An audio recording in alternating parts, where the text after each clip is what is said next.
Manchester City နဲ့ Pep Guardiola ရဲ့ရွှေရောင်ခရီးစဉ် Pep Guardiola က Manchester City ကိုရိုးရိုးအသင်းကြီးတစ်ခုအဆင့်ကနေကမ္ဘာအကောင်းဆုံးနဲ့ကြောက်စရာအကောင်းဆုံးဘောလုံးအင်ပါယာကြီးတစ်ခုဖြစ်အောင်ဆွဲတင်ပေးခဲ့တာပါ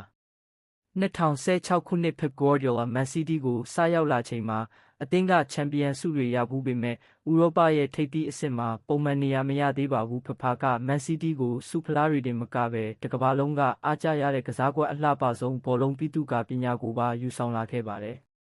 ပထမဆုံးရာသီ2016-2019အခက်အခဲများနှင့်စမ်းသပ်ကာလ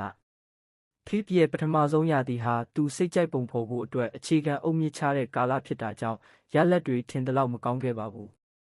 ဆုဖလားအောင်မြင်မှုလုံးဝမရရှိခဲ့ပါဖြစ်နီးပြဘဝမှာဆုဖလားလုံးဝမရပဲလက်ပလာနဲ့ပြီးဆုံးခဲ့တဲ့တခုလေးသောရာသီဖြစ်ပါတယ်ပရီးမီးယားလိအဆင့်3သာရရှိခဲ့ပြီးချန်ပီယံလိမှာလည်း16သင်းအဆင့်နဲ့ထွက်ခဲ့ရပါတယ်သူ့ရဲ့ပထမဆုံးနှစ်မှာဆုဖလားလက်ပလာနဲ့ပြီးဆုံးခဲ့လို့ဝေဖန်သူတွေကလှောင်ပြောင်ခဲ့ကြပါတယ်ဒါပေမဲ့ဒါဟာမုန်တိုင်းမလာခင်ငြိမ်သက်နေတဲ့ကာလတစ်ခုပဲဖြစ်ပါတယ်နောက်ဆုံးရာသီအထိ2023-2024မှယခုအချိန်ထိတမိုင်းသစ်များနဲ့အောင်မြင်မှုအထွတ်ထိပ်ပထမနှစ်အခက်ခဲပြီးနောက်မှာတော့ဖေးဖကမန်စီးတီးကိုအင်္ဂလန်ဘောလုံးလောကရဲ့လွှမ်းမိုးသူကြီးဖြစ်အောင်လုပ်ပြခဲ့ပါတယ်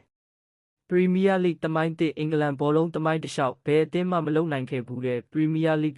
20တိုက်ချန်ပီယံ4ဖြစ်အောင်စွမ်းဆောင်ပေးခဲ့ပါတယ်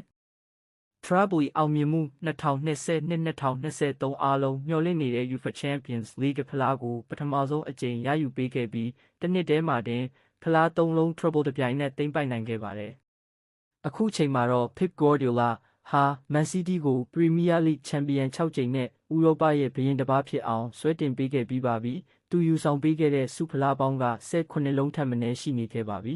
။ Pep ဘာတွေပြောင်းလဲပေးခဲ့လဲ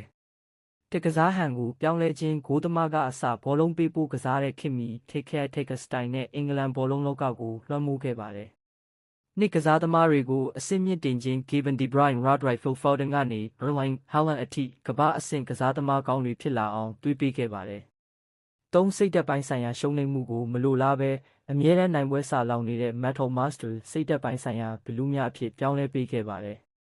အတူချုပ်ပြောရရင်တော့ Pep Guardiola မတိုင်ခင်က Manchester City ဟာငွေအင်အားတောင့်တင်းတဲ့အသင်းကြီးတစ်ခုပဲဖြစ်ခဲ့ပြီး Pep ရောက်လာပြီးနောက်မှာတော့ Man City ဟာဘောလုံးလောကရဲ့သမိုင်းဝင်အကောင်းဆုံးအသင်းအဖွဲ့ကြီးတစ်ခုဖြစ်သွားခဲ့ပါတယ်